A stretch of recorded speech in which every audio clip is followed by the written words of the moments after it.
from the files of Schlock and all.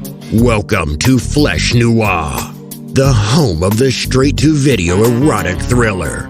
Here are your hosts, Matty Budrevich and Dave Wayne. Sex. I went in for this hour-long meeting with Roger Corman, and Roger is just a spellbinder. If he wasn't a filmmaker, he could have been a hypnotist, because he is just mesmeric to talk to.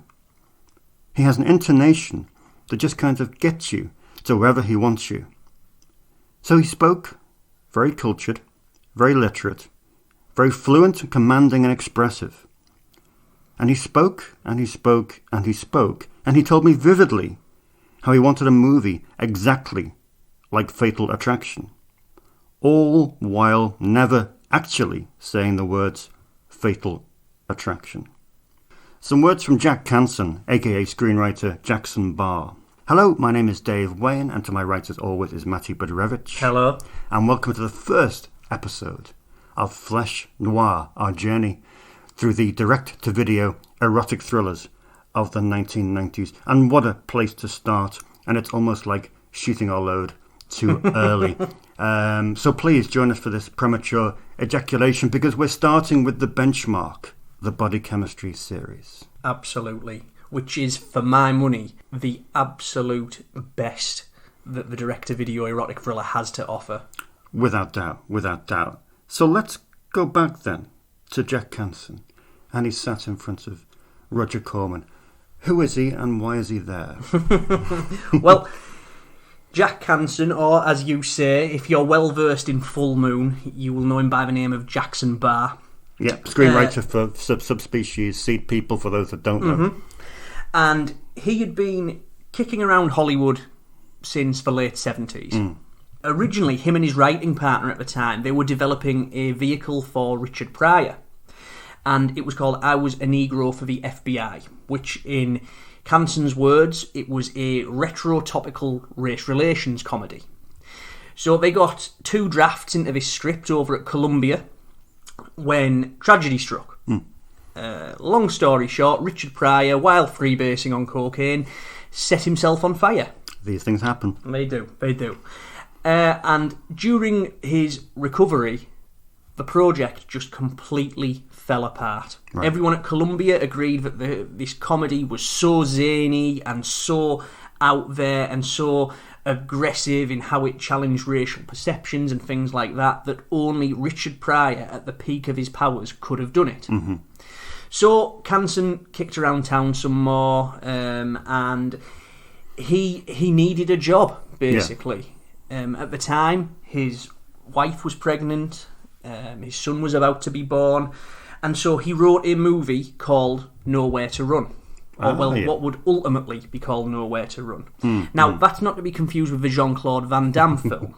Instead, it's a sort of small-town thriller from 1989. And he wrote that during the 80s writers' strike for the Writers Guild of America. Okay. Mm-hmm. And what happened was, in order to get the film made, he decided to pitch it to Julie Corman, Roger's wife. Mm-hmm, mm-hmm. So she loved the script, and as it turned out, Corman loved it as well. The film got made, and fast forward a couple of months, Roger Corman, in the wake of Fatal Attraction's tremendous success at the box office, critically, with audiences, all that jazz, Corman wanted to make a Fatal Attraction knockoff. Right, because that film took over 300 million at the box office from a budget of 14 million. Yes. So you can see why he wanted a piece of that pie. Completely. So the original plan was that Corman had just finished producing a film called Brain Dead. Yeah, the Adam Simon film. Yes, exactly. And Simon was a first approach to direct a proposed Fatal Attraction knockoff, but he declined. But we'll get to him a bit later on. And the plan was that this Fatal Attraction knockoff was going to have a bit of a sci-fi vibe to it, or at least a medical one, because the lab sets that they'd created for Brain Dead, they were going to be, as is Corman's practice, repurposed, and they were going to be repurposed and used for this then untitled Fatal Attraction knockoff. Yeah. However, that didn't happen. Simon and the film and Braindead's production designer, Catherine Hardwicke, they decided to tear the sets down so, Braindead would maintain a sort of singular look. Obviously, much to Corman's chagrin. It seriously irritated him by all accounts. But whatever, he was still pressing on with this Fatal Attraction knockoff. Yeah. So it was pitched to Canson. Canson went, he took it, and he came up with a similar scenario to Fatal Attraction. And his argument was that he didn't want the female lead, the sort of villain of the piece, to be as much of an injured bird, was his expression. Like Glenn Close's character in Fatal Attraction. He wanted someone more dangerous, he wanted someone edgier, and he wanted him a little bit more psychotic. If you want to end the relationship, you had better do it properly and give me the damn common courtesy that I deserve! We're married! I know! Everything was perfect, the sex was hot, dangerous, better than it's ever been with anyone before. Why do you want to ruin it? You need me, Tom. No! I've got the real you inside me. I'm finished! Accept it, it's over! It's not over! You can't just walk out, Tom! You can't! So he came up with the outline for the film that became Body Chemistry. During development, a director by the name of Christine Peterson was brought onto the project. Peterson, she'd entered the Corman fold off the back of working at Francis Ford Coppola's American Zoetrope, and she was inspired to contact Corman and to get in with the Corman crowd through the stories that she'd heard from Coppola. Who, of course, that's where he cut his teeth, under Corman's auspicious gaze. So, Peterson, she enters Corman's fold, she works behind the scenes on Chopping Mall, and then she eventually makes her directorial debut in 1988 with a slasher movie called Deadly Dreams, which is excellent, by the way, well worth seeking out. Absolutely. Corman liked it and decided that, you know what, for my Fatal Attraction knockoff Body Chemistry, Christine Peterson, she's the girl for the job.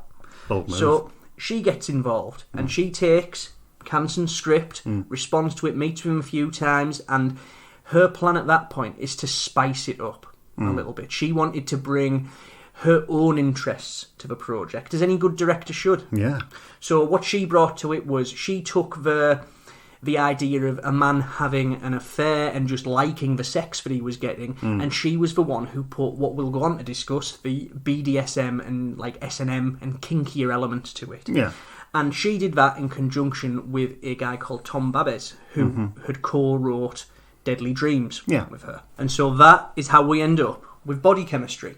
Which is incredible. It's an incredible story of how we got here. And it's an incredible similarity to Fatal Attraction. Let's be honest about it. The menage a trois it's interesting, but there's a lot of differences. Let's talk about the cast. You got Lisa Pescia. The phenomenal Lisa Pescia. We should dwell on Lisa Pescia for quite some time, shouldn't we? Yes, we should. She makes the film because there's something about her. I know we'll go on in this episode to speak about the various incarnations of her character, Dr. Claire Archer. But they can't be she can't be topped, can she? No, she's astounding. She really, really is. She looks phenomenal on an aesthetic level. She's absolutely stunning to look at. Her performance is absolutely fantastic. It is so shaded, so nuanced. She goes from, she has the whole dynamic of a woman scorned. And she goes from vulnerable to ferocious, with everything in between. It really is an incredible turn, and for my money, probably one of the best performances in the entire erotic thriller spectrum, not just necessarily the direct-to-video ones either. Hey, my wife will be driving up any minute, for God's sake. No one can see us back here. I thought you might want to celebrate your success. I passed a rental car agency, and I saw this. It gave me a terrific idea. How? I can't think of a better time. Are you crazy? You must be out of your mind. I can't do this in front of my own house. I don't think you're going to have any trouble at all. And, she wasn't a named actress, so to speak. No, she came from TV. This was effectively her first feature film, which makes it all the more remarkable. Obviously she was acting opposite Mark Singer, but he compliments her. Yeah, and really. he's effectively playing the Michael Douglas character, isn't he? But of course, when we go on about how much Body Chemistry is indebted to Fatal Attraction, and stuff in terms of the whole affair, woman scorned type setup, the woman trying to ruin his life, all that thing. Singer, he's actually much better than Michael Douglas in Fatal Attraction, not just in terms of performance either, in terms of how his character, body chemistry, what I like about it, it's not afraid to address the fact that adultery isn't a symptom of your missus not putting out enough, which is basically the through line to Fatal Attraction. Like, hey, none of this shit would have happened if she'd have fucked Michael Douglas a bit more. Whereas in Body Chemistry and Singer's part, it makes it very, very clear that he has sought out this sort of, this extramarital affair. He's sought out wanting sex on the sly with someone who he works with. And they're not afraid to make him look like a bit of a dick. Even though he's a very relatable dick, and he does succumb to weaknesses that really most hot-blooded heterosexual men would succumb to. Because quite frankly, if Lisa Pescia was hitting on me, I would have done the same. But the funny thing is that, Singer tends to play, or certainly in this film, both nervous and guilty with ease. And I think he plays in a manner that is more relatable than Michael Douglas's character in Fatal Attraction. And you empathise with him a bit more. Fatal Attraction dabbled with the whole psychology of affairs and things like that. But Body Chemistry it takes it to it's dark. Yes. It's really dark. It's not afraid to dig in deep to it. I think as well as much of that, as brilliant as Kanson's script is, you do have to give a lot of credit to Christine Peterson there, the film's director, because as she's since gone on to become a psychoanalyst. And one thing that does sort of characterise, that typifies her work, is that she has this real fixation on character. Even something as relatively innocuous as like Critters 3, sorry. Even something as relatively innocuous as Critters 3, that she'd go on to direct the year after Body Chemistry. That's a lot more character focused than it has any right to be. Yeah. I think Mary Crosby's got a lot of similarities to Anne Archer in respect to the wife of Mark Singer, both in terms of looks and in terms of demeanour. She's kind of homely in some respects, and she obviously gains your immediate sympathy. I mean, she doesn't twig for a good while, doesn't she? And Mark Singer is a terrible liar. But what's really, really cool about that side of it as well is that all throughout her character, she's hitting on Singer all the time. She's making overtures about wanting to stay in bed and have sex all day while their young son is out the house and things like that. She's seen as someone who's not just in love with her husband, but she's still very much attracted to them as well. And so there's never a sense there, as I've said, there's never this sense that, he's only going after her because his wife's not putting out. And I think that is the strongest suit of Body Chemistry. I like the way it mixes the dynamic of simple and complex, because there is real simplicity in some of the scenarios. Say, for example, the underwear that gets left behind at the laboratory which they're working. That's such a simple scenario of him having to get back to the lab to hide the underwear that will give the game away as to what he's doing. It's simple, it's tense, but there's also the added complexity of the relationship that he begins with Pescia. By complexity I mean, where they go with that, it's very fetishistic. I mean, that's not normal for a straightforward DTV film. You don't expect that. You don't expect that level of depth in regard to its, sexual desires. Especially with it becoming at the start of the cycle. You would think that it would take a more sort of genteel vanilla, as we used in our original episode, 000. You would think that it would take a more relaxed, especially in 1990 as well. But it doesn't. It's more... The whole idea of Body Chemistry, the basic setup, is that Mark Singer plays a scientist who's researching sexual response at some company or university type setting. Into that scenario comes Lisa Pescia's Claire Archer character, who is an expert in that field. But she has money behind her, doesn't she? Yes, that's the thing. yes, she does. They need that contract. Yeah, they need to work with her in order to get the sort of prestige and the money that comes with her and all that jazz. So she comes into it as an expert in the field, is immediately taken with Mark Singer's character, and they begin an affair. Where have you been? Hi, honey. I'm sorry, I didn't mean to wake you up. I must have called you 50 times. What happened? We were supposed to have dinner. Oh, God, I'm sorry. I forgot I got hung up at the lab. I was working in the back with Dr. Pritchard, and the phones don't ring back there. Now, with all of that, all like the sort of the lab stuff and the ideas that they're researching, sex and violence, that is a key component in Body Chemistry's plot. And that is part of the sex scenes, which, as you say, it is complete. It's very S&M-y. Yeah. You know, there's a lot of tying up. There's a lot of roughness to the sex. Shower scene. The shower scene, yeah. Where how many other movies, you know, do you see what's basically Mark Singer getting his arsehole fingered in the shower? And that is, it's really, you know, it's strong stuff. It's a very, very strong erotica in there with a real subtle, kinky edge. But there's subtlety to it subtle, as well. Yeah.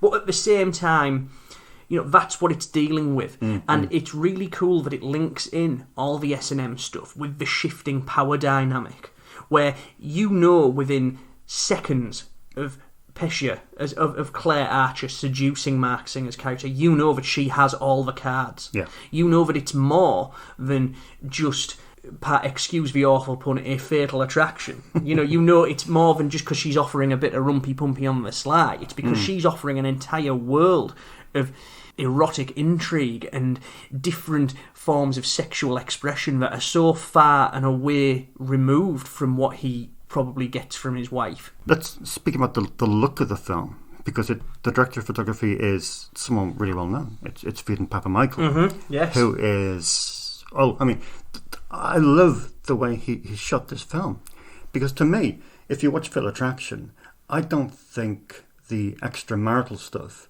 feels particularly sinister.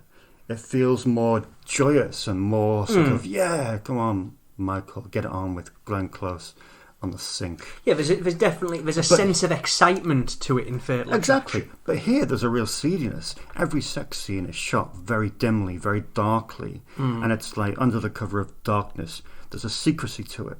And I think he does a great job. But he's had a great career. I mean, he was working for Corman at the time, wasn't he? He just shot Strip to Kill 2. And he went on to shoot, you know, crazy stuff that even today, stuff like Le Mans 66. I mean, high-end stuff. The Chicago 7 film for Aaron Sorkin. But it's also worth seeking out the films he directed as well. He directed Sketch Artist back in '92, which was a great TV movie. And also a really awesome horror movie that he did in the mid-noughties called From Within, which is excellent. I really do recommend that. But I think he brings a real style to it. I mean, obviously Christine Peterson dictates it. Yeah, but I think she needs him to really. Yeah, that is it. It's very. The great thing about the sex scenes here is that they do work on two levels. You know, they are very, very hot. They are very, very spicy. You know, it is real strong stuff. And as far as the rest of the Body Chemistry series goes, no other entry has been as, you know, exotic as it is in here. But at the same time, no other entry has ever quite captured how it shows.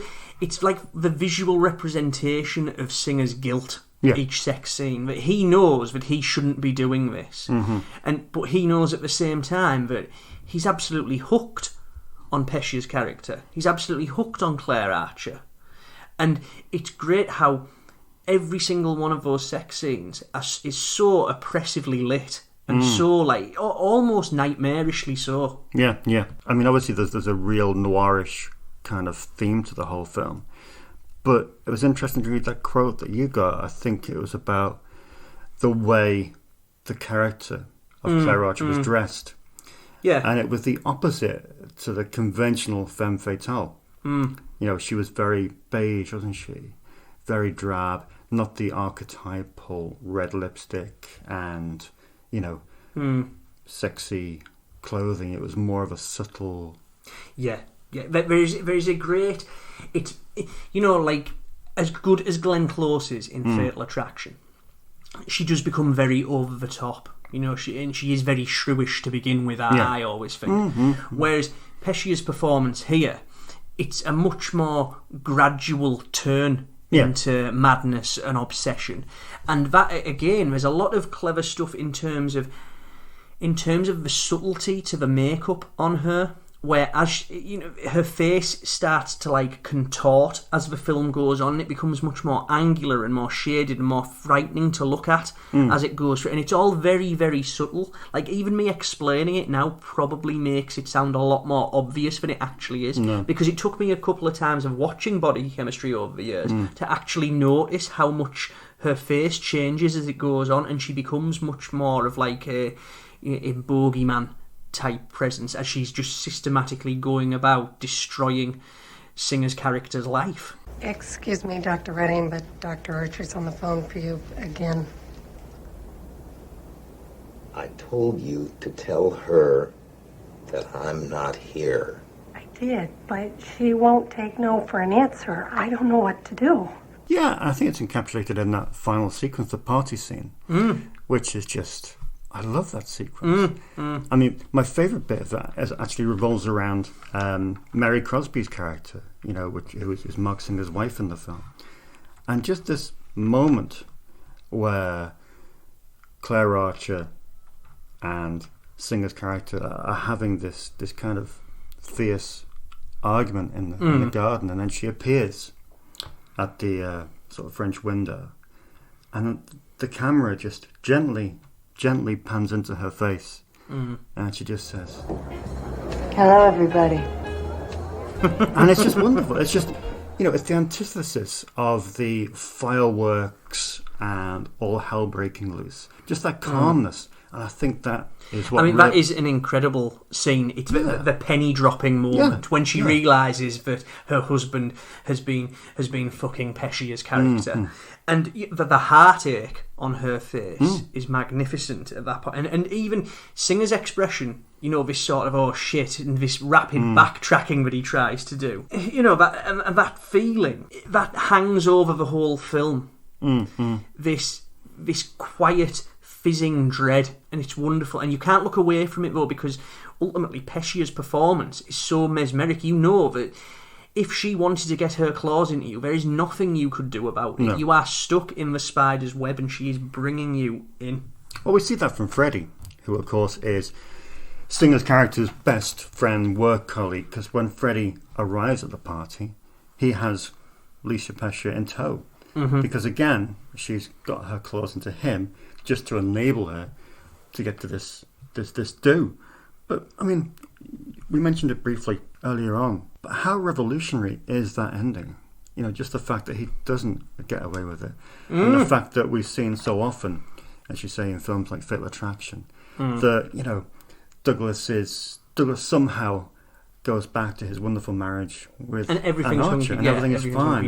But that, of course, that ending for Fatal Attraction, that was studio mandated. Yes. That came out from test screenings, as we all know. But yet the ending for Body Chemistry is very, very uncompromising. Yeah. You know, but then that is a trend that continues throughout the entire series, and more power to each entry, because it just works. I love the fact that the Claire Archer character is continually out there, and that is a lot more. You know, you hear all these anecdotal stories about how people had, you know, go up to Glenn Close after Fatal Attraction, say, oh, thank you, your film saved my marriage because you scared me off Women for Life, you scared me off Straying. Whereas Pescia, she would actually scare the bejesus out of you a lot more than Glenn Close would, because she is ferocious. She's without doubt the MVP of the film, coupled with Peterson's direction and a very, very clever script. Veronica, have you ever heard that old saying,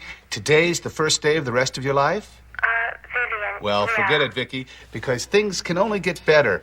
Today's the worst day of the rest of your life. Am I right? Wrong, Dr. Edwards. This is the worst day of the rest of your life. Okay, cool. So let's go back to Adam Simon, who we mentioned at the start of the first Body Chemistry, because he was involved in that. How did he come to work on the second film? Well, the first Body Chemistry, even though it found its greatest audience, obviously in the loosest sense of a word, because it soon disappeared and has been sadly forgotten by time, by and large. Yeah. But even though it is a direct-to-video erotic thriller and should be considered as such, it should be noted that in America, it did get a brief theatrical release in March 1990. Right, okay. Corman's practice at the time, he was still unsure of home video and cable TV's viability as a sole source of income and exposure for a film. So he would, for the first few years of the 90s, before he realised, oh my god, VHS really is making money hand over fist here, he would give a nominal release in some small cinema somewhere. Yeah. So that's where Body Chemistry played, and it lands on video and it goes on to make a shitload of money because people, that's what they were renting. These are the movies that they were renting at the time. So Body Chemistry 2, Voice of a Stranger, comes about, and that comes about because Corman sees the numbers, he gets his representatives to ring up Jack Canson again. Canson comes up with a scenario, and then almost instantaneously Adam Simon, who had impressed the boss and a bunch of other people under Corman's leadership with Braindead, asks Simon to direct this one. Right. As we mentioned, he was in the running to direct the first film. So they come to him to do Body Chemistry 2. Simon agrees, and away they go. I'm not going to exploit it, Chuck.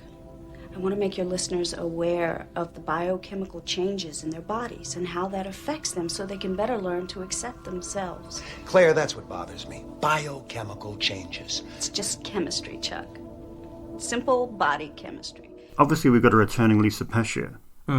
She's evolved as a character, hasn't she? Because she is now a radio psychologist, or she becomes a radio psychologist as the film starts off. Because poor old John Landis gets sacked from his position at the station, KSAV, and the station manager, played quite intriguingly by notorious pre-Springer talk show arse, Morton Downey Jr. He plays Big Chuck, the station manager. He hires Dr. Claire Archer to do this sort of graveyard shift of a talk show. And on she is, because talk radio at the time was big. Oliver Stone filmed talk radio, Eric Bogosian. And it really does, it's a different pitch to the whole thing. If you were to watch them back to back, and you didn't know the titles of the two films, you'd struggle to see they were connected in some respects, wouldn't you? Yes, completely. It's Body Chemistry 2 is a very, very different flavour from the first movie. Yeah. It is still extremely good, and to be perfectly honest, as much as I love the first Body Chemistry, as much as I think that film is a masterpiece of its kind, I do think that my feelings of which one I like between that and number 2 changes on the day. Right, okay. Because it seems to do a lot of the things it does is the opposite of what Body Chemistry 1 does. Yeah. For example, I mentioned in the last segment how they were purposefully trying to create this anti-noir. But here, one of the first things you see is kind of this... the first woman we see is a red dress and flame hair. And then we've got all that chiaroscuro lighting and stuff like that. The headlight, the road markings, the fags. Obviously, Morton Downey Jr. was a notorious smoker. And sort of the tropes of film noir are here and present. Even as Claire Archer is being interviewed in Big Chuck's office. It's just the whole slatted blind thing. Yeah, and the whole double indemnity kind of thing. Yeah, you imagine Downey Jr. to have his sort of trilby or whatever it is on. It is more explicitly noir-y. Yeah. And as you say, that was something that Christine Peterson had actively tried to avoid in the first film. With number 2, though, I'm guessing that a lot of these heavy stylizations, I think a lot of that was probably to counteract how much darker the core of Body Chemistry 2 is, to perhaps make it a little more palatable because of how much grimmer it is. Because at its core, there's a real pitch black story. There's some darkness in the first film, but that's the irony, isn't it, though? Because we spent so much talking about the first film, saying how dark it was and so fetishistic and, fingering Mark Singer in the shower. That should be like a good title for an album, maybe. And so you take that, and then you start off this segment by saying how much darker the second film is. You wouldn't think it, but it's true. Yeah. And also, I mean, I'm going to ask this question in relation to availability. Do you think the tone of the first film, but certainly the second film, is affecting its saleability in 2021? Because essentially, obviously you've got Archer's character, but the guy that she befriends, the guy who she becomes obsessed with, is of course Dan Pearson, played by Gregory Harrison. Now Dan is essentially a wife beater. I mean, this is an issue because it's a wife beater who lures Claire Archer. Claire Archer is obsessed with this wife beater and turned on by him. And an abusive cop. Yeah. At the start of the film, when we meet the Dan Pearson character, he's being kicked off the force for being overly violent to perpetrators, which in this day and age is extremely. I don't actually think it could be any more topical. No. Right about now, and yeah, as you say, the themes within the movie. It might not be dark in its execution. No. But the thematic underpinning, the domestic violence. Spousal abuse, all kinds of abuse, historic child abuse, suicide. It is a grim movie in terms of theme. We're really selling this, yes, aren't we? We really are. But it's excellent. It's excellent. The drama is fantastic. Absolutely fantastic. I know as well from speaking to Canson about it, he said that he believes, if he recalls correctly, that it was Corman's decision to make the film darker. Really? Corman wanted a darker, erotic thriller. What can I do for you? Change the oil? Well, we got a full loop for $19.95, or I can just change the oil for $12.95. Well, why don't we see how you do with the oil first, and then maybe we can work up to the full loop. Obviously, in terms of the sex on show, this is probably the lightest in the series. I'd say so. There's actually only one real romp. Yeah, that's on the stairs, isn't it? Yeah, the sort of the proto history of violence stair romp, which is a great scene, by the way. I think that's that it's cross-cut with this formative experience that Dan, who we learn has been abused as a child. So it's cross-cut with this scene where he sees his dad giving his mum a rough going from behind and choking her. Jesus. And then, of course, you learn that the dad is a strict disciplinarian. And then, cross-cut with that, you've got Pescia riding him on the stairs, bouncing on him like an Olympic trampoline. And that's... He's blindfolded, hands tied, and that is just a wonderful... To me, I always interpret it as a dark and subversive practical joke of a scene. Okay. Because if you think about it, you can imagine some mouth breather, trying to get a little bit fist pumpy to it because Lisa Pescia's boobies, Lisa Pescia's bum. And she is, as we've said, extremely hot, and yes, she looks phenomenal with no clothes on. But then, at the same time, you've got her nude scene, her big nude scene in the film, intercut with shots of domestic violence, childhood trauma, psychotherapy, and, well, to be quite frank about it, if you're looking for cheap frills and wanking material, that sort of stuff ain't going to get you going if you're a normal person. No. Because, so I do think that there is a certain sense of Adam Simon and Canson. Okay, Corman wanted this a dark movie. Let's make it a dark movie and let's really try and mess with the people who are going to be watching it expecting just cheap thrills. Yeah. And it works brilliantly. It does. I mean, one of the darkest scenes for me, only in terms of dialogue, is one of the calls that Claire gets as she's hosting her show. Mm. And the lady asks Claire, why does my husband hit me? And Claire responds by saying, Because it's the natural way. Fighting is linked to sex in many species. Fish, lizards, elk, deer, rabbits, mink, moose, monkeys, and men. I never thought about it that way. Yes, well, consider yourself lucky, Peggy. The male mink often bites right through the pelt of his lover's neck, severing all the neck muscles and arteries before copulation is even through. Really? Really? At least your boyfriend cares enough to hit you. At least he cares enough to hit you. I mean, that's shocking. Yeah. And obviously the good thing, that scene, that underlines, at that point, whatever mask of sanity the Archer character is wearing, at that point, that's when Pescia has ripped it off. And she is now in full obsessive stalker mode of the Dan Pearson character, who, as you say, is a disgusting wife beater, albeit one who's trying to better himself, and that's how he ends up catching the attentions of Claire, because he, rings up to the show and he becomes the voice of a stranger. She susses out that it's him, yada yada yada. Well, that's the thing, isn't it? We need to clarify how the two come to meet, and you just underlined it there. But there's one aspect in that, isn't there? Because Dan is coming back to town. And he rekindles a love interest that he had many years ago with Brenda, played by Robin Riker, which is fine. But the issue that some people might have is that Brenda happens to be the call screener for Claire Archer's show. So although they've reconnected in a previous scene, and although she knows that Dan is in town, Brenda listens to Dan on the phone, doesn't recognise who he is, and puts his call through to Claire, who, of course, Claire had 3 calls ahead of him.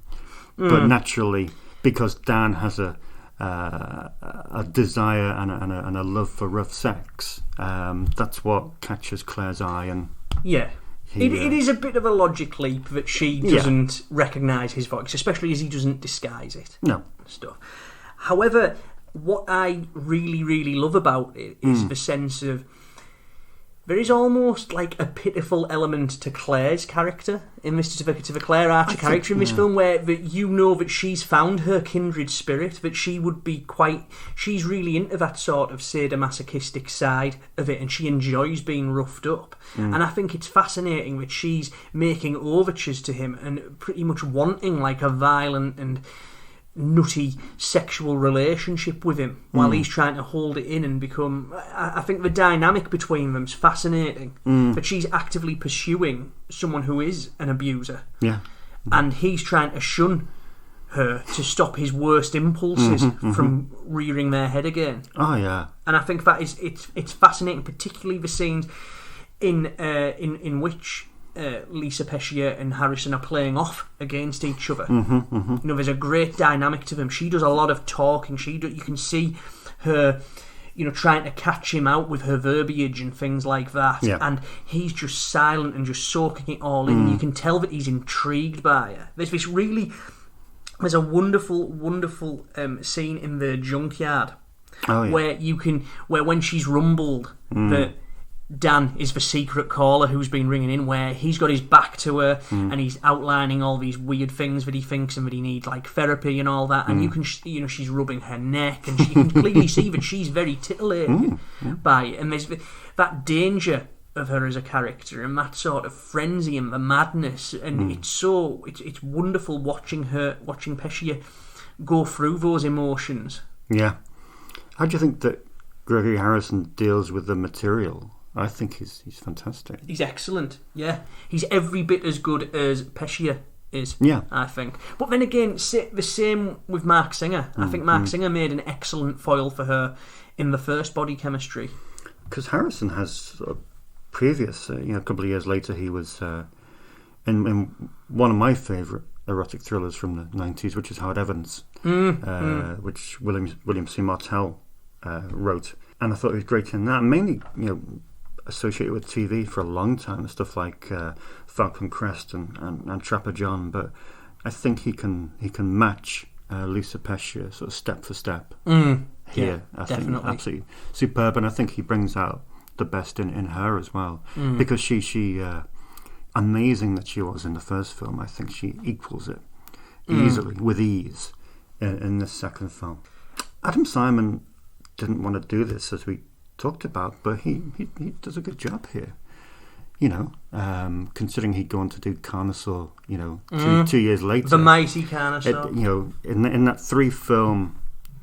That Corman triumvirate that he made. Yeah, I mean, this is an odd one for him. I do think this is his best film. Out of the Brain Dead, I think, is excellent. Carnosaur, I think my love for Carnosaur is well documented, but I do think that this is his masterpiece of the Corman era. I do feel that we have to point out, though, that as dark and as grim it is, there is a sense of humour to the film as well. You know, you've got Clint Howard popping up as a blackmailer, which is fabulous, and then you've got the wonderful scene that is just a masterclass in sexy comedy, sexy, bawdy, daft comedy between Claire and Morton Downey's Chuck character. Yeah. Especially as, you know, she's frolicking around in a dominatrix outfit. She looks the business, and she's playing her like an absolute clown, like, you know, just tickling him with a feather and things like that. And that it's a very, very funny, darkly funny, admittedly, scene. Oh, well, Dr. Archer, don't we have a great imagination? What in the world? Must be raining out. You've got your raincoat on tonight. I know that's not a bathing suit, but I do know that I am more than willing to dive in. Do you feel any empathy for Gregory Harrison's character? I mean, however much of an arsehole he is, do you feel just a... It's tricky because, you know, because surely he's on you the path to don't want redemption. to relate to anyone like that. He's a woman beating shitbag. He is. But then, as you learn that he's a victim of his raising, where he's literally turned into his father and stuff, and that he's trying to better himself, it is quite heartbreaking that he's trying to change who he is, but ultimately he can never escape these desires that are within him, these desires that are embodied by, again, one of the greatest temptresses in erotic thrillerdom, Dr. Claire Archer. Yeah. It was given a really interesting look, as we discussed, by Richard Michalak. He had a great year in 1991, didn't he, the DP? When you think of it, he did Guilty as Charged for Sam Irvin. He did Children of the Night for Tony Randall. And he did Body Chemistry 2. I mean, they're 3 great films from 1 year, which is pretty tremendous, to be honest. I always consider the Body Chemistry series a bit like tapas. You know, it's like a couple of 4 mini dishes that you have different, you know, desires for. Some days you may want the hot one, some days you might want the quite soft, sort of easy starter, but this is the gnarly one that gives you a bit of indigestion. But it's superb. It really is superb. All right. You pulled a few stunts you regretted yourself. Yeah. You want me to drive you home? Are you kidding? Franny thinks I'm in New York. That's where I'm headed. Why don't you take that with you? Take a good look at it. That's the Claire Archer project. Look, Bob, the only project I'm interested in right now is Inheritance of Valor. I'm really counting on you, Bob. Don't count on me. I'm a corporate guy. But do us both a favor and take a look at this while I'm gone. Now, if we look at the third film, we've got a new addition, and that comes in the shape of Jim Wynorski. And it's quite fortuitous that we happen to have the world's leading expert on Jim Wynorski in the room. You are too kind. So let's speak about Sunset Films and how that came about. Okay, so Sunset Films was formed by Jim Wynorski and actor/producer/director/general low-budget Renaissance man Andrew Stevens. And it was formed by them two in 1994 to serve as the sort of low-budget, non-theatrical video and cable subdivision of Paul Hertzberg's Cinetel Films. Oh, right, okay. Now, how Body Chemistry 3 Point of Seduction came about was that Stevens and Wynorski, Stevens had brokered a deal with Corman a few years before, whereby he would make and star in The Terror Within 2, with the agreement that he could make a second film with Roger afterwards. Okay. That second film would ultimately be Body Chemistry 3. Right. Wynorski and Stevens, they were looking through Corman's catalogue to try and find a project that they thought he would be interested in. And they were looking at his recent successes, and among those recent successes were Body Chemistry and Body Chemistry 2. So they went to Roger, said, we'd like to make Body Chemistry 3, and he just said, go ahead. Right. So a script was knocked up by Jack Canson again, although even though he's credited in the final film, ultimately Wynorski and a lady by the name of Catherine Kelly, who would go on to write Hard Bounty with Jim Wynorski, they were the ones who fashioned his script into the version that made it before cameras. Okay. The reason for that was, as Canson explains, that Wynorski is very, very much, even though he himself is reluctant to admit it and he would shun any sort of hint otherwise, that Wynorski loves being the auteur and the driving creative force behind his projects. So that's how Body Chemistry 3 came about. Good evening. This is Looking at You, and I'm Dr. Claire Archer, your host. In the next hour, we'll be meeting people who invite us into their private worlds and share their deepest secrets. We make no judgments. But as a clinical psychologist, I'll offer some practical solutions. Caller number 1, Margaret. We're looking at you. I shouldn't be doing this. And why not? Well, I have a compulsion to, take my clothes off when I know people are looking at me. Well, Margaret, people are looking at you right now. For those people that perhaps don't read the Schlock Pit, because there will be some, I don't know how. Bastards they are. Bastards. Explain why Jim Wynorski is a legend. Oh man, how long have we got? 30 seconds, go. He creates some of the most thrilling and consistently entertaining B-movies out there. He knows his audience. He knows the exact kind of films that the people that he's making them for will lap up. And he does them incredibly well. And he makes them to the best of his ability. Okay, but from a controversial point of view, is Body Chemistry 3 the weakest in the series? But that sounds detrimental. Yes, that sounds far too negative. Let's not go the weakest then. It's the least amazing in the series. Yeah, look, there is a great deal to like and even love about Body Chemistry 3. The premise is ingenious. That's insane, isn't it? Yeah. I mean, so you've got Robert Forster. Now, we'll get onto Robert Forster a bit later on, because, I think it's probably the only opportunity we'll get to speak about Robert Forster in anything we do. But Robert Forster is a TV mogul, right? And Andrew Stevens is one of his producers, playing the character Alan Clay. And he is tasked with bringing the life of Claire Archer to the screen. So, in a sort of from what I take from the plot and everything that they talk about and things like that, they're trying to turn her story into what we now know as a Lifetime TV movie. Yeah, very much so.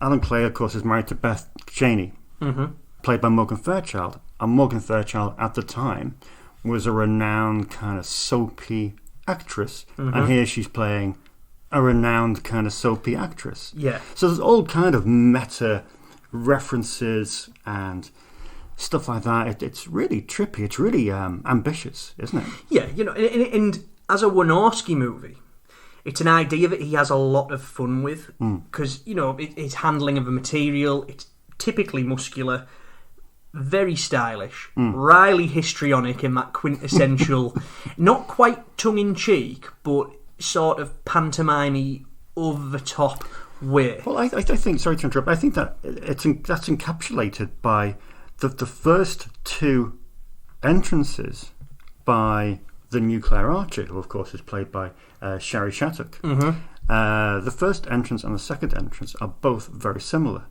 in that they both have a bolt of lightning. They both have a blue tint, and it's like an old Dark House movie. Yeah, yeah. And, in terms of the actual mechanics of the plot, Wynorski, he really, really sinks his teeth into the behind-the-scenes machinations of how a sort of cheesy, low-budget TV movie is pulled together. There's a lot of, meta fun to be had, especially in, the moments where you've got Robert Forster, where he's barking these ridiculous but no doubt very, very accurate lines, like... I'm ready to cut off my dick for a sexy woman in peril story. You're offering me a grandmother trying to save birds. But here's the thing, right? As well done and entertaining as it is, there is a huge, huge inescapable drawback to Body Chemistry 3 in that it's not quite right as a body chemistry film. Right. And a lot of that, for me, it rests on the recasting. We'll get on to Shattuck in a second as Claire Archer. Yeah. But in Body Chemistry 3, we're reintroduced to the character of Freddie Summers from the first film. Yeah. And quite frankly, Chick Venera is no David Kagan.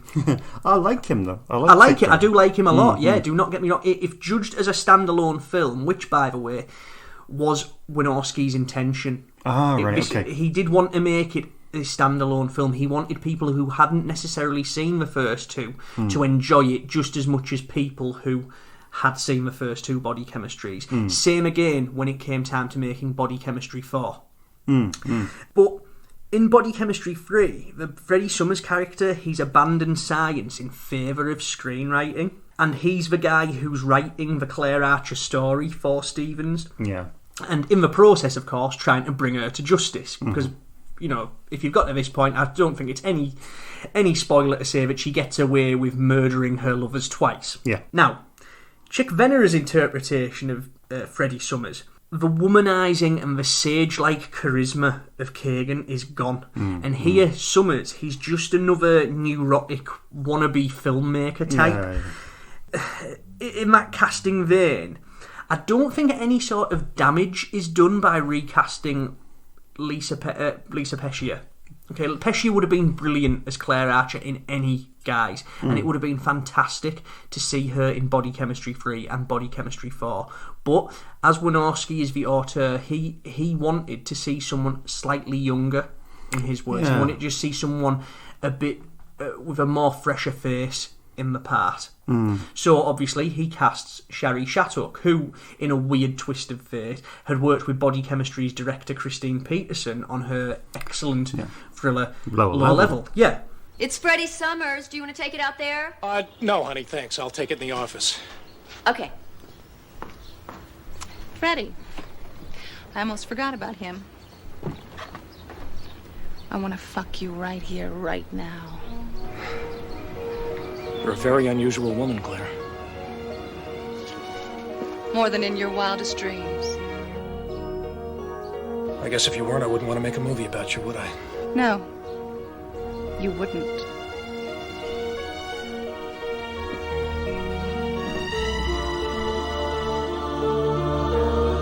She's good. Yeah. She's good. My big criticism of Shattuck, though, is that she is too young to convince as a seasoned psychoanalyst. You know, she looks like she's probably just graduated from psychotherapy school rather than spending the last few years fucking and wrecking people's lives, you know? It's an adjustment, isn't it? Yeah. I mean, I love her as an actress. I think she's great. She was great in Immortal Sins in 91. She does a great Hitchcockian direct-to-video movie in 1994 with Matt McCoy called Dead On, which is brilliant, and I love that film. Kind of a Strangers on the Train riff. And here, she's good, but it takes some time to adjust to her. Yeah. And I think that's the only criticism, in that she's fine once she's established. But it's just that adjustment, especially if you're marathoning the whole series or watching them back to back, then it is from going from Lisa Pescia to Shari Shattuck is a little bit of a jump, but it's fine. Don't worry about it. It's excusable. If you really want to be persnickety about it, like with Pescia, there was always this sense that her version of Claire Archer, that she would do anything to get and destroy her man. But Shattuck, she comes across as less an obsessive, all-consuming nightmare and more of just a minor inconvenience and stuff. She hasn't got that full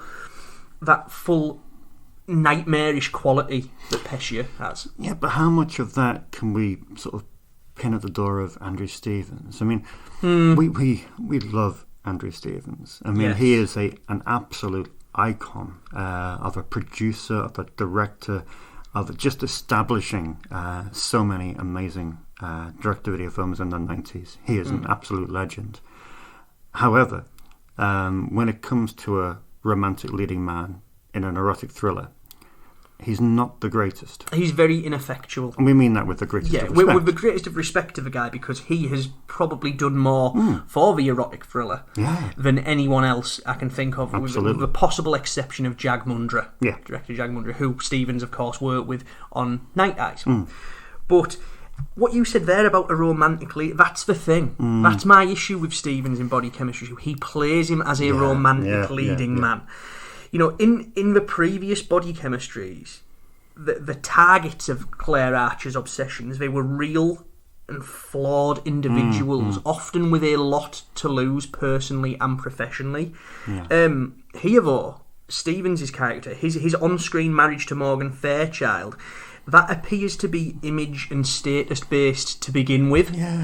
And he's just got this awful, disingenuous, oh shucks kind of reaction to every plot twist, and it's as if Stevens is terrified to admit that really his character is a philandering arsehole and he just wants to play him as a guy who, well, I'm a nice guy, I'm a nice guy, well, why is this awful stuff happening to me? Oh, damn tootin'. That's it. I mean, you hit the nail on the head. I mean, both Harrison and Singer, they were kind of weather-beaten men, and you can almost put yourself in their position to a degree. But Stevens, I don't know whether it's you don't wish to say it was Jack Kanson's writing or the rewrites that went on after that, but there's something about it's an important lesson that the casting really does play a huge part in these erotic thrillers. But again, there is a lot to savour with the movie. Despite the recasting, I do enjoy the connections between Body Chemistry 3 and the first two movies. Even though I find their ultimate execution a little lacking, or, well, rather, the delivery a touch disappointing because of the recasting and the ever so slight changes to characters. But in terms of the technical side of it, I think for the script that Wynorski's working with, Wynorski delivers. Chuck Serino's score is fantastic. Chuck Serino, of course, a long-time collaborator of Wynorski, whose their creative partnership continues to this day, and his score is fantastic. It's up there with his work on Sorceress, as far as I'm concerned, as one of his best compositional works. And there's a great pulp noir quality to Don E. Fauntleroy's lighting.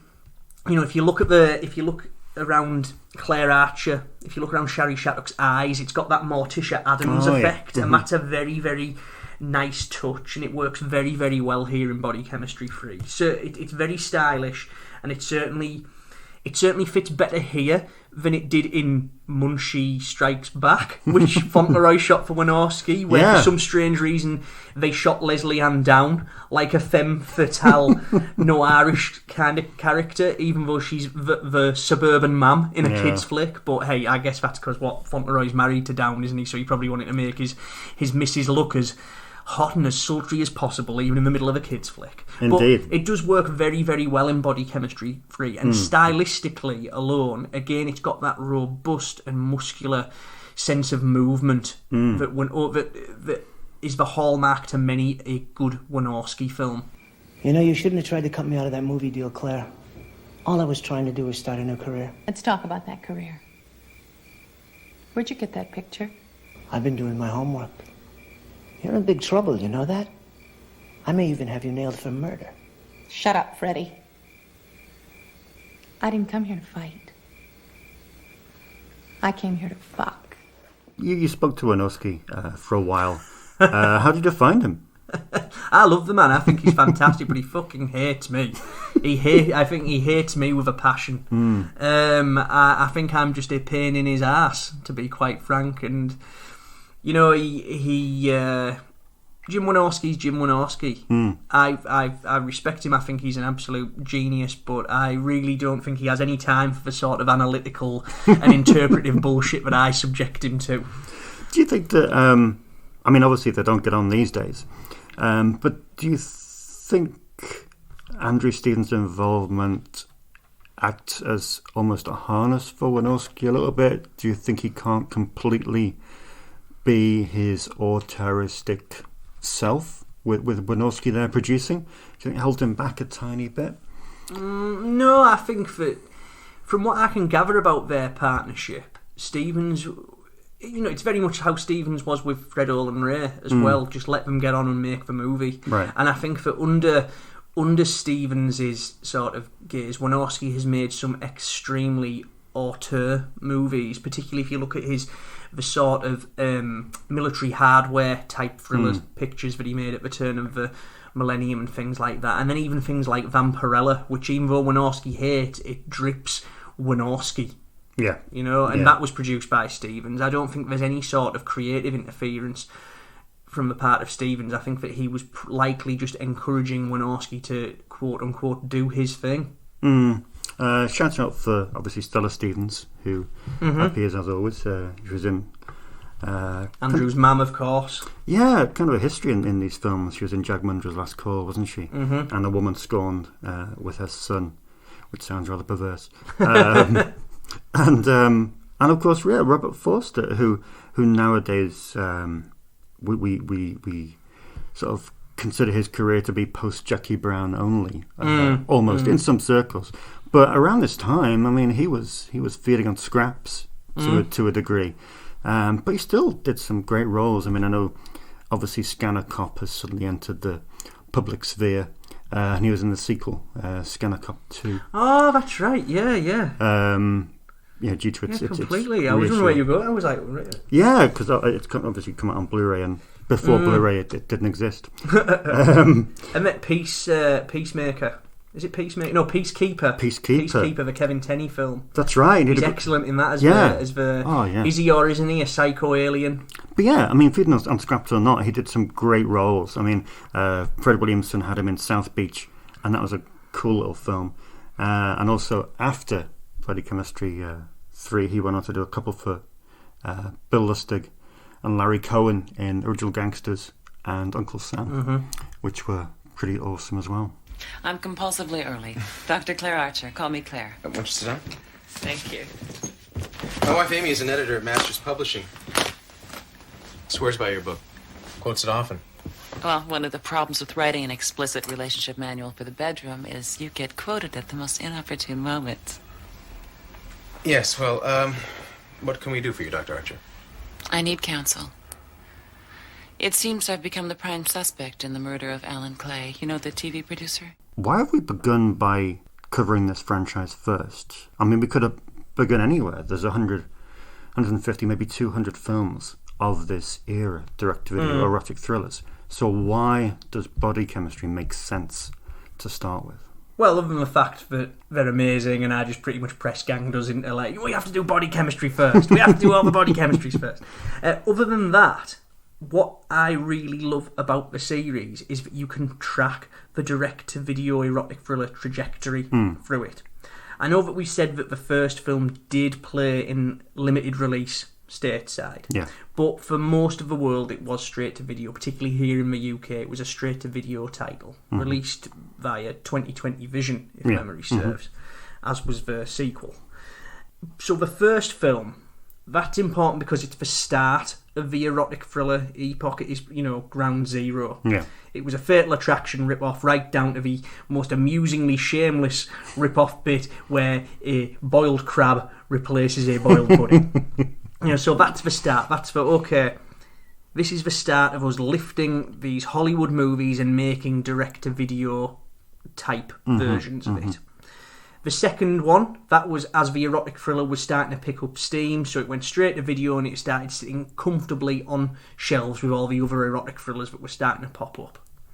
Number 3 is I don't want to call it the auteur vehicle, because Christine Peterson is a phenomenal auteur. Adam Simon, a phenomenal auteur. But Free is the erotic thriller auteur vehicle in the sense that Andrew Stevens is involved, Jim Wynorski is involved. That is two of the biggest names within the erotic thriller epoch, of the direct-to-video kind, anyway. Yeah. And then you've got this one, Body Chemistry 4, from 1995. Body Chemistry 4 Full Exposure, which is really, as the entire erotic thriller trend was starting to wane in popularity. It was starting to peter out at this point. So you can track the series' highs from its beginnings to where it's picking up steam with Body Chemistry 2 to where it's right in the middle of this most lucrative trend in then video history to number 4 where the wheels are starting to come off this thing.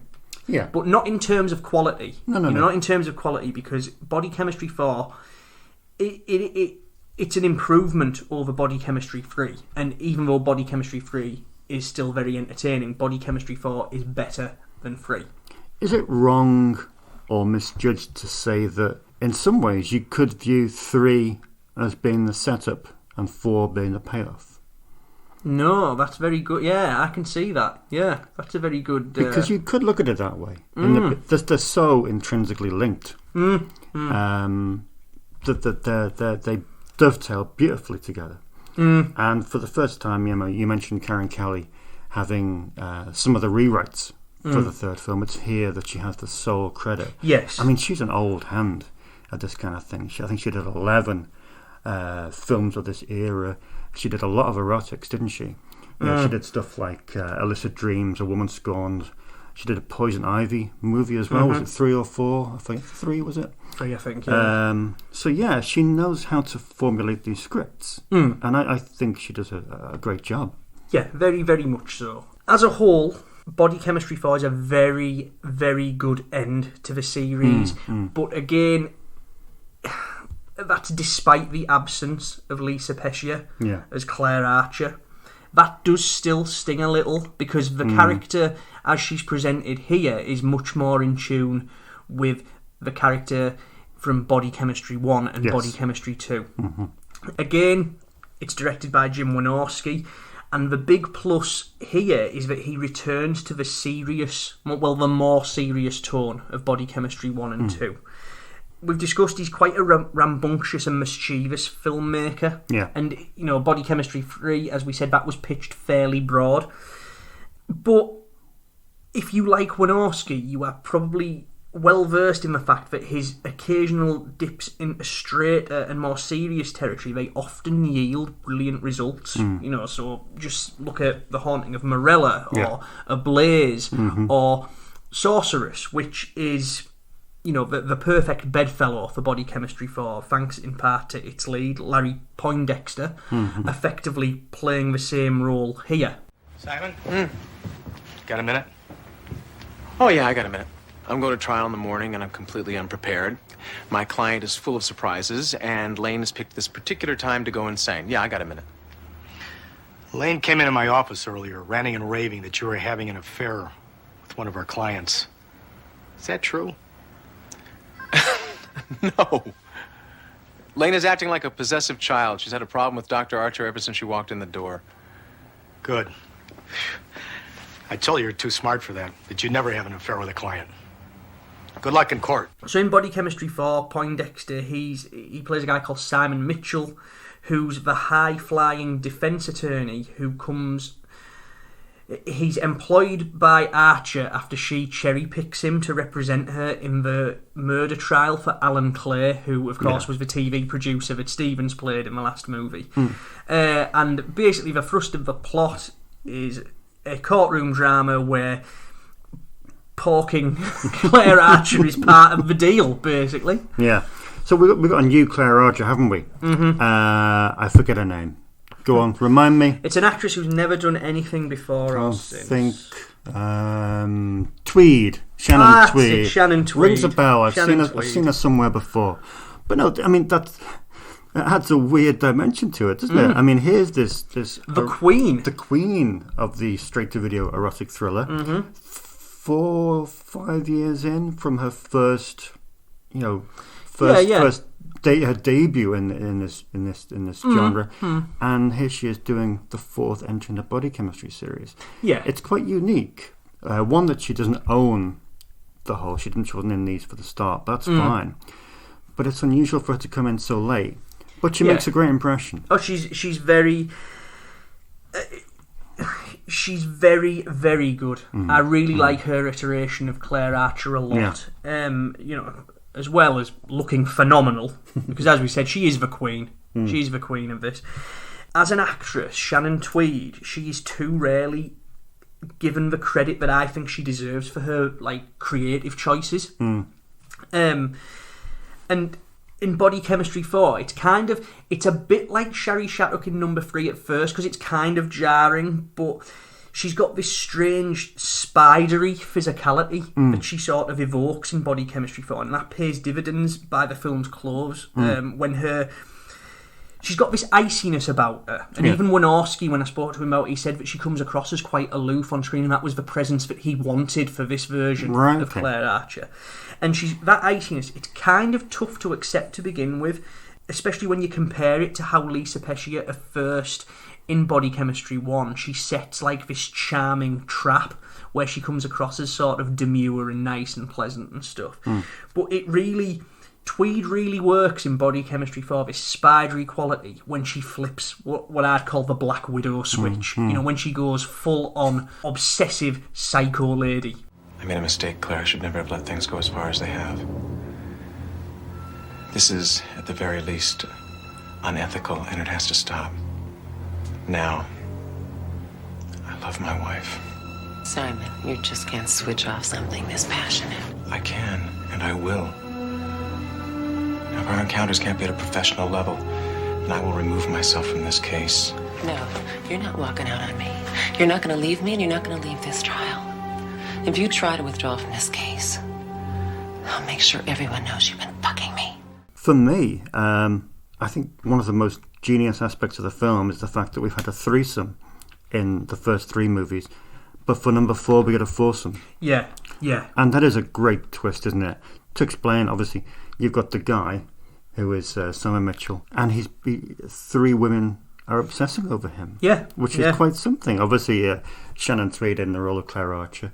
You have his is it his secretary or his assistant? His assistant, Lane. Lane Goodwin, played by Martin Martin, who we saw at Steve Barnett's Mind Warp a few years prior.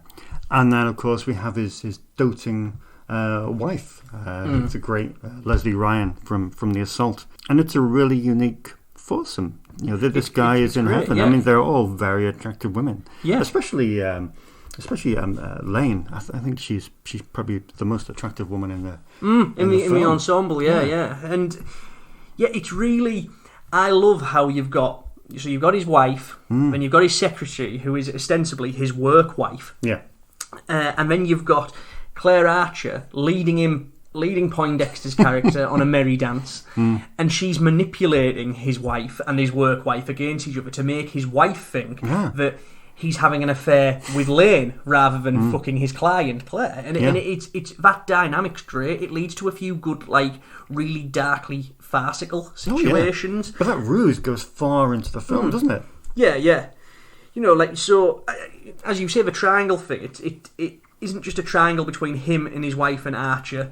She's the Lane character is the perfect patsy for what Archer's trying to do. Yeah. And the funny thing is that Lane is the only one who seems to know that Archer is a fucking psychopath. Genius. And it's wonderful. It's a great dynamic, and they all 4 of them, even Poindexter, who is a touch bland, I think. Yeah. I do think he makes for a better male foil than the nauseously earnest Stevens, who again does produce and does appear in a flashback here. But he does elicit at least a modicum of sympathy when he realises that, he's been fucked in more ways than one. And it leads, of course, to that great line. There's a great line where he says, "This is just a bad error in judgment by a very weak man." When he explains his behaviour, and that's it's this great moment of self-awareness, and I think it speaks to all the body chemistry leads, even the really shucksy Stevens.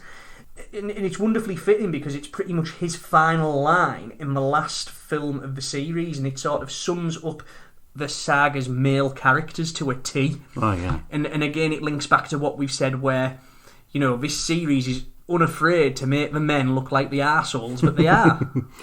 Yeah, in my notes I wrote that Poindexter looks like a little bit like a virgin dating the sultriest girl in town. He's completely out of his depth, but he suits it. But that is a great line. He doesn't like talking about his erotic thriller work now. Oh, really? That's, according to Wynorski, he's now a family man, so, you know, I think it's seen as... It's probably not advisable for him to talk about all the erotics he appeared in and all the naked women he was rolling around on a film set with. So, but hey, fair play to he's very good. He's good in this, and he's extremely good in Sorceress, which I cannot stress enough. Yeah, because he went on to do a few hardware movies as well, didn't he? At the end of the 90s. Yeah. He did 3: Strategic Command, Steel Sharks, and Time Under Fire. Simon? Lane, where are you? What have you done? I did what had to be done. Lane, you've got to tell me. You don't know what's at stake here. You've got to lose this one, Simon. Trust me. Lane, you talked to the prosecution, didn't you? I consider this an enormous betrayal, Simon. Claire. Simon? Simon, is that her? Is she there? Hang up the phone. Simon, what's happening? How could she know? How could she know? There's a couple of things that I think we should draw attention to, though. Again, going back to the Lane character, that when you watch the film, she's our way in, and it's how perceptive she is as a character that informs Wynorski's visual approach. Right. So visually, he employs the same... It's a lot more subdued and naturalistic than his more over-the-top, you know, robust and chunkily lensed movies. It's more of a naturalistic style that he experimented with in Victim of Desire, but it's used here to great effect. And there's this real nice sense of observation to Body Chemistry 4, as if Wynorski's just simply letting us watch the story unfold. Yeah. And it is a great story. You know, you've got the erotic thrills, you've got some... I guess you could criticise how the sex scenes here... You know, it's the same in number 3. There's no sense of kink or danger to them like there was in the first. They're all very vanilla. You know, the most risky thing about them is occasionally Tweed will get flipped over for a bit of doggy. You know, it's not like... It lacks the S&M kind of that. Both the sex scenes and the style are a little bit template orientated. Yeah. You know, from the early on, you have the sex, you have the silhouettes, you have the rain, you have the blue tint. It's kind of the template of the direct-to-video erotic thriller. But that's fine. You know, we're in 1995 now. So perhaps the ingenuity has slightly softened. And it's just a case of getting it on the screen. Yeah. And to that end, I guess that, like, you know, coupled with the sort of chilly cinematography by Zoran Hochstadter, who, you know, is another Wynorski stalwart, long-time collaborator. There's a lot of blues, there's a lot of whites, and I guess that, like, the vanilla and sort of detached elements of the sex, that links in with how detached Archer is as a character, particularly in this version played by Shannon Tweed. They did 14 films together. Does he have that style in most of... No, it's few and far between that. This is probably the most sterile look. Really? It's almost Cronenbergian, you know. It's got that sort of Dead Ringers kind of sheen to it, I think. But I like. See, you were speaking to me off air about how you think that number 4 kind of embodies the shrinking budgets. But I was quite content with it, to be honest. To me, it didn't stand out as much. I thought the house in which they lived, in which Poindexter's character lived, which you seem to recognise, was very lavish and very well dressed. Yeah, I think it's appeared in a bunch of Wynorski movies and Fred Ray movies. And again, the courtroom scene I thought was fairly. I mean, the courtroom set is astounding. I think that, like, you know, one thing that I really, really like about Body Chemistry 4 is the elements of courtroom thriller. I think that's some really... You know, there's a bit where you've got the DA and she's questioning the voiceover expert, and then the Bob Sibley character, who's now, sadly, Robert Forster. He couldn't appear in Body Chemistry 4 due to a scheduling issue. Right. So instead they got Frank Holliday to appear. But when the DA is questioning him, that's just a really good bit of courtroom drama. I think it's very snappily scripted, really crackling dialogue, and very well directed on Wynorski's part.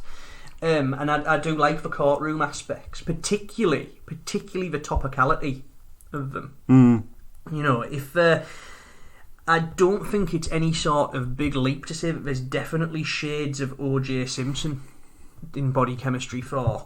You know, if you look at the timeline of the O.J. Simpson trial, the jury, they were sworn in the 9th of November 1994.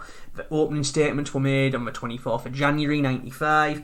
Simpson was acquitted the 3rd of October 95, and Body Chemistry 4, that was released on US video on the 19th of September 1995. So it was 100% getting made while the trial was going on. And as these things do, whether it was intentional or not, certain aspects of real life of this big, massive media event did bleed into the film, I'm sure. You know, if you look at the comparison between O.J.'s trial and Claire Archer's fictional In the Movie trial, you know, they're both presided over by an Asian American judge. And come on, like that wasn't an intentional allusion. All the talk of media hype and it being like a high-profile trial of the century, and then you've got the female prosecutor / DA. You know, there's definitely allusions to O.J. Yeah.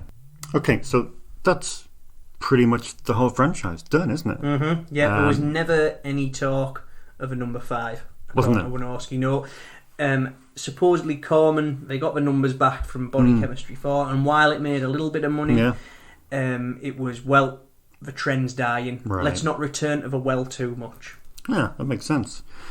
So, 11 episodes to go. Mm-hmm. We're not going to stipulate exactly where we're going, but it's going to be fun, isn't it? Mm-hmm. And hopefully people will see in each successive episode that pretty much everything stems from Body Chemistry, whether it be actors, producers, writers, directors, the money man, everything stems from there, and it should be a pretty crazy journey. This is one of the big 3 sort of franchises. Yeah. So thanks very much for listening, and join us for the next episode soon. Thanks for listening. Don't forget to head over to theschlockpit.com. See you next time on Flesh Noir.